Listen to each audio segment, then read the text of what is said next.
right, Jasmine. Well, it's nice to see you. How are you doing today? I'm okay. It's Yeah. hot. Yes, it is.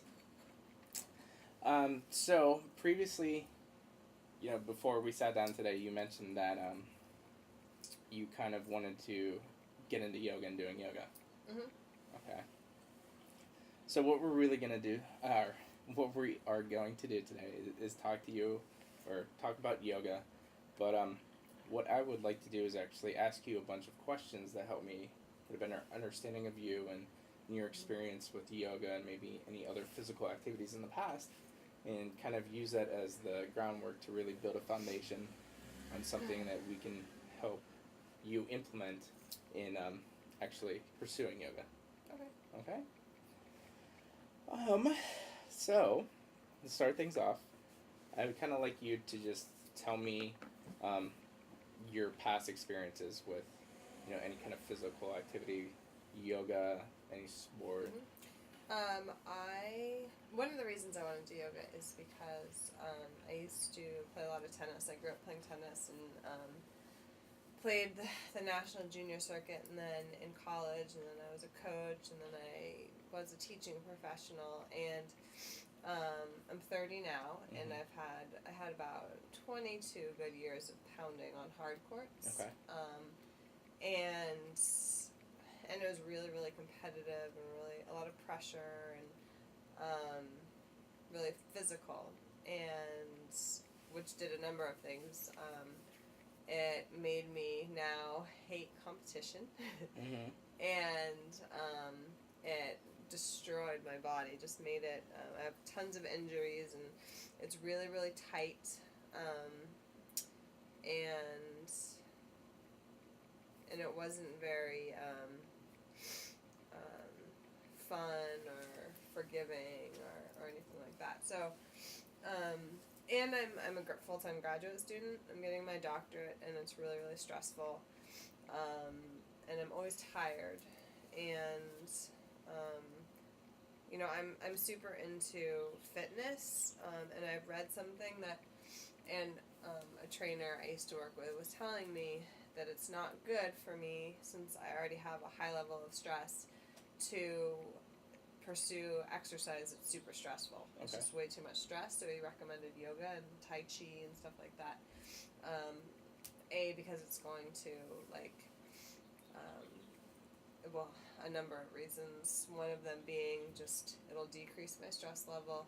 It'll help me kind of relax my body and get more limber, and it's fun, and it also will slow me down, which as you can tell, as I'm speaking like a lot and about a lot of things really fast, I tend to go way too fast. So yeah.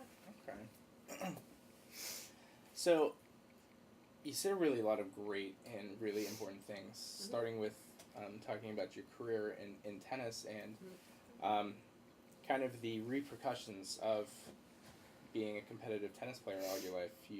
Some of the words that you used is just pounding, pressure, and physical.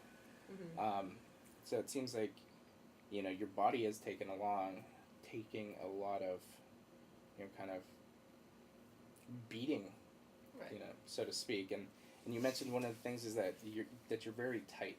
Mm-hmm. But on top of that, you mentioned that you're a grad student and that things are stressful, Right. and stress also leads to tightness of muscles, and so it seems like why yoga would be a great thing for you is to decrease that stress. Mm-hmm. You also had previously mentioned that you had met and worked with a personal trainer, Mm-hmm. and that they recommended that you not engage in any kind of stressful activities For a while for a until while. I get kind of more limber and my stress down. Okay. And so, well, great. I mean, you gave two great examples, yoga and Tai Chi. There's something Mm-hmm. that you can do. And also, you mentioned that you wanted to slow down. So I can see how yoga can play into that. Um, when you say, I just would like you to kind of clarify slow down, um, what exactly do you mean by that? Oh, like the few times I have gone to yoga,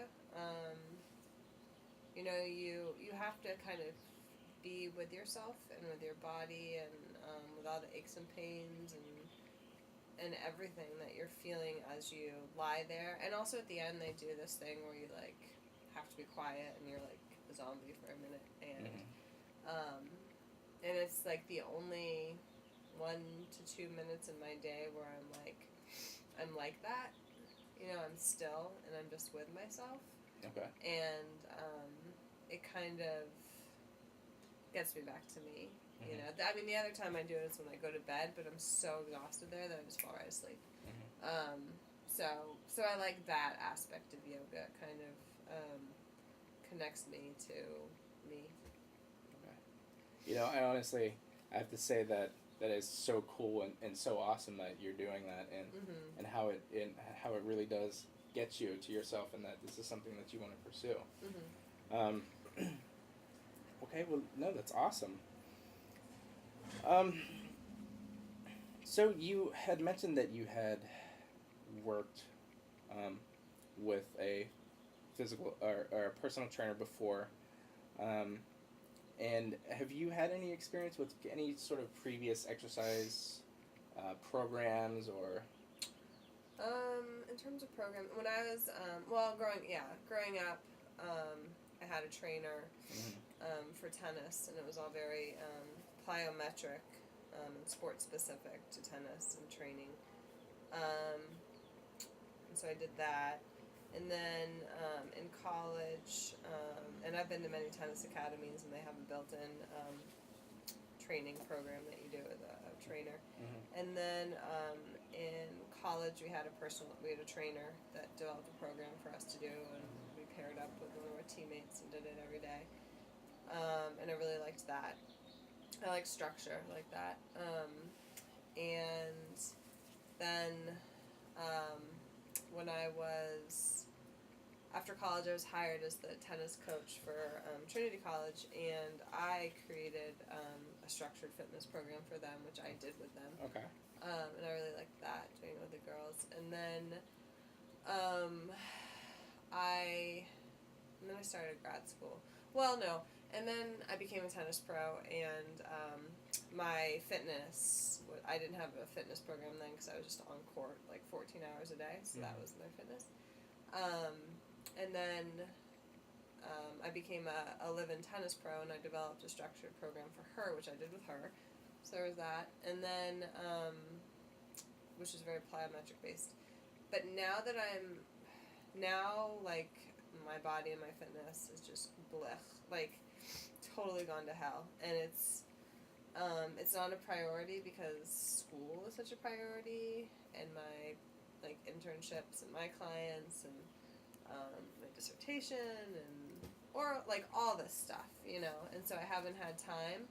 I've done bits and pieces, but every time I get injured, like the trainer I was telling you about, like, he's awesome, but I would get injured every time I worked out with him, and so then I'd get frustrated and lose my motivation because every time I tried to go do something, I get hurt, and it's really, really frustrating. So I'm like, oh, whatever, it doesn't matter. So, okay. Lots of past structured things. Yes, and that was one of the things I noticed in what you were telling me, is that structure seems to be something that you've had experience with, and it seems to be important to you. Right. Okay. So it's hard now because what the structure does, I was accountable to people. I was always accountable. Now I'm only accountable to myself. Like, nobody's saying you have to go to yoga. Like, nobody cares. So it's like, it's hard to make me good enough of a reason. You know what I mean? If it was for someone else, or if someone was making me do it, I would. But it's hard for me to self-motivate now. Okay. Well, part of what we're going to do today is actually come up with goals and reasons to actually self-motivate and make it about you, and make you accountable for yourself. Mm-hmm. So